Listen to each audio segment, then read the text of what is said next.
ഇപ്പോൾ വളാഞ്ചേരിയിൽ MX wedding centre 22 വർഷത്തെ പാരമ്പര്യവുമായി വളാഞ്ചേരി കോഴിക്കോട് റോഡിൽ വളാഞ്ചേരിയിലെ ഏറ്റവും വലിയ bridal showroom MX wedding centre Valanchery, Pattambi, Kuttanad, Koppam and Kechery. ചിക്കന്റെ വിലവർധനവ് മൂലം ഹോട്ടലുകൾ അടച്ചിട്ട് സമരത്തിനിറങ്ങാനൊരുങ്ങി Kerala hotel and restaurant association Perinthalmanna unit. കോഴിക്കച്ചവട ലോബിയുടെ കൃത്രിമ വിലകയറ്റം മൂലം ഹോട്ടൽ മേഖല അങ്ങേയറ്റം പ്രതിസന്ധിയിലാണെന്നും മത്സ്യം, ഗ്യാസ്, പലവ്യഞ്ജനങ്ങൾ, പച്ചക്കറി തുടങ്ങിയവയ്ക്കും വളരെയധികം വില വർദ്ധിപ്പിച്ചിരിക്കുകയാണെന്നും സർക്കാർ ഇത്തരം വിപണികളിൽ അടിയന്തര ഇടപെടലുകൾ നടത്തി വില നിയന്ത്രണത്തിൽ കൊണ്ടുവരണമെന്നും Kerala hotel and restaurant association Perinthalmanna unit പെരിന്തൽമണ്ണയിൽ വിളിച്ചു ചേർത്ത വാർത്താ സമ്മേളനത്തിൽ ആവശ്യപ്പെട്ടു. അല്ലാത്തപക്ഷം അനിശ്ചിതകാലം കടകൾ അടച്ചിട്ടുകൊണ്ട് സമരവുമായി മുന്നോട്ടു പോകേണ്ടി വരുമെന്നും സംഘടനാ നേതാക്കൾ വാർത്താ സമ്മേളനത്തിൽ പറഞ്ഞു.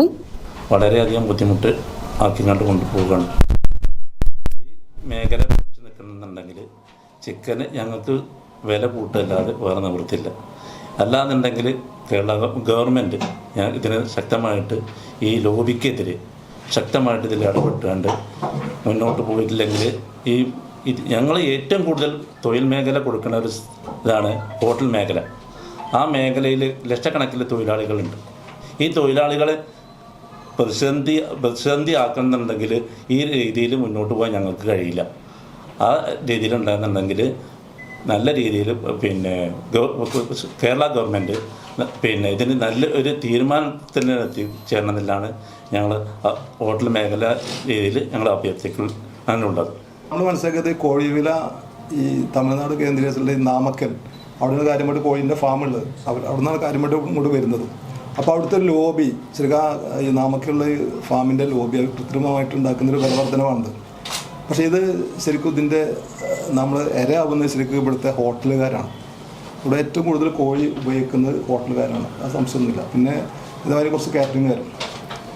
അപ്പോൾ ഇതിൽ നമുക്ക് പറയണമെന്ന് വെച്ചിട്ടുണ്ടെങ്കിൽ അവരുടെ ആ ഒരു വിഷയം കാരണം ഞങ്ങളെ സംബന്ധിച്ചിടത്തോളം ഈ പെരിന്തൽമണ്ണയിൽ തന്നെ ഒരു ദിവസം ഒരു 10 കിലോ എടുക്കുന്ന കടക്കാരുണ്ട്. അതേസമയം 200-250 കിലോ കോഴി എടുത്ത് ബിസിനസ് ചെയ്യുന്ന ആളുകളുണ്ട്. അവരെ സംബന്ധിച്ച് ഒരു ദിവസം 10,000 കണക്കിന് ഉറുപ്പിയുടെ നഷ്ടമാണ് വരുന്നത്. ഈ സാഹചര്യത്തിൽ ശരിക്കും പറഞ്ഞാൽ കോഴി വില മാത്രമേ ഞങ്ങൾ മുമ്പിലുള്ളൂ. ഞങ്ങൾക്ക് അരിയുടെ വില, ഈ ബസ്മതി അരി ആയിക്കോട്ടെ, സാധാരണ ചോറിൻ്റെ അരി, ജയ അരി ആയിക്കോട്ടെ, അതൊക്കെ ഭയങ്കര വ്യത്യാസം വന്നിട്ടുണ്ട്. 150 ഉറുപ്യ 90 ഉറുപ്യ ഉണ്ടായിരുന്ന അരി 150 ഉറുപ്യയുടെ റേഞ്ചിലെത്തിയിട്ടുണ്ട്. അതുപോലെ തന്നെ ഓയിൽ, പിന്നെ പച്ചക്കറി, പിന്നെ അതുപോലെ ബിൽഡിംഗ് ഓണേഴ്സിൻ്റെ റെൻറ്റ്, അതുപോലെ 20% നോർമലി 5% ഓരോ വർഷം ബിൽഡിംഗ് ഓണേഴ്സ് കൂട്ടാറ്. അതിപ്പോൾ 20% കൂട്ടുക എന്നുള്ള രീതിയിൽ ചർച്ച വരുന്നത് നമുക്ക് കേൾക്കുന്നുണ്ട്, എന്തോ ആവട്ടെ. അപ്പോൾ ഞങ്ങളെ സംബന്ധിച്ച് ഇതൊക്കെ ഞങ്ങളെ തലയിക്ക വരുന്നു, ഞങ്ങളെ പ്രയാസത്തിലേക്ക് കൊണ്ടുപോകണം. രക്ഷാധികാരി സലീം തേനാരി, പ്രസിഡന്റ് അബ്ബാസ് പട്ടിക്കാട്, സെക്രട്ടറി ബാലകൃഷ്ണൻ ഗോകുൽവെച്ച്, treasurer Abdurahman Aryas, working president Shanavas Pogo, vice president Shibu nice hotel, Muhasin Gazala, Suresh, Babu embassy, Shukkur Faizi hotel തുടങ്ങിയവർ വാർത്താസമ്മേളനത്തിൽ പങ്കെടുത്ത് സംസാരിച്ചു.